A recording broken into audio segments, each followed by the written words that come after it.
know how to say this person's name, in Spamatic Change. He says, how do you balance the grind and home life? Or do you just make appropriate sacrifices? Good question. There is appropriate sacrifices to be made when you decide that you're going to be an entrepreneur. But if you decide to be an entrepreneur and you're like, man, how do I balance the grind and the home life?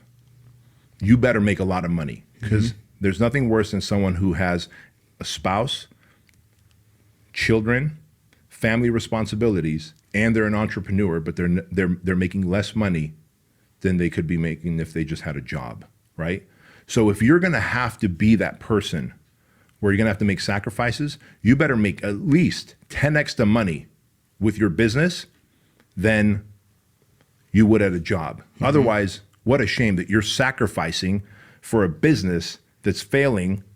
You're sacrificing your family when you could have a career that will give you health benefits and give you good compensation. Now, remember, I just also told you, I don't believe that people should be trading their time for dollars, right? And if someone is trading their time for dollars, you should also have other multiple income streams, side income streams, because to some degree, I trade my time for dollars.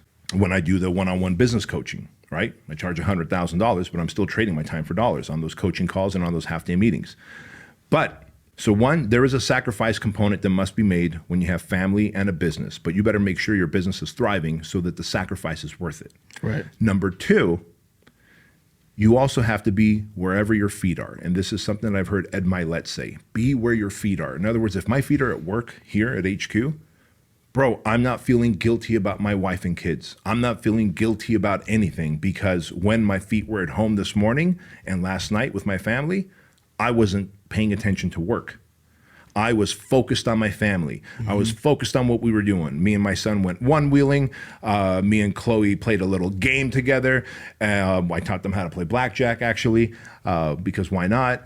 It just makes sense. And then we watched Hangover together as a family, and I wasn't in my phone. Right. Like, we were just cracking up as a family at that movie.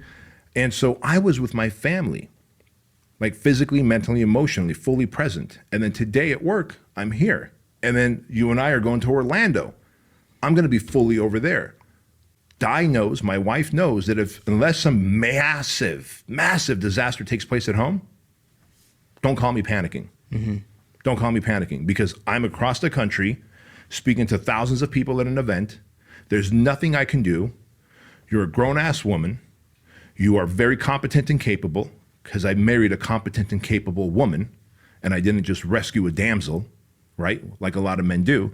And therefore, my wife knows how to handle business. For example, in Hurricane Sandy that hit New York, I don't know, some 10 years ago, I was stuck in Manhattan. All flights were canceled. I was stuck in Manhattan. I had a speaking gig. The speaking gig was over. Boom, Hurricane Sandy.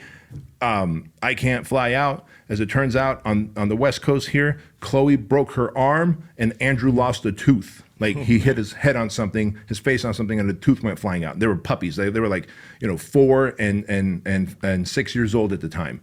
And Di just texted me, just so you know, Chloe broke her arm, Andrew lost a tooth. When you come home, he's gonna be fine. She's got a cast on, so don't freak out. Everything's fine. Just gave me a heads up. She didn't call me panicking. Oh my God, what do I do? What do I do? I'm in fucking New York dealing with the hurricane, dealing with the storm. The fucking subways are flooded, bro. They're overflowing with water. The hotel elevators busted. No electricity. I'm trying to figure my own shit out. Like, figure it out, right? And so it is important to also have a spouse who understands that you're about to create a very awesome life for you and your family that's going to give them great experiences. Their human experience is going to be unmatched because of the money you're going to make and the lessons you're going to give and the experiences you're going to have. However, she has to be patient and do her part as well.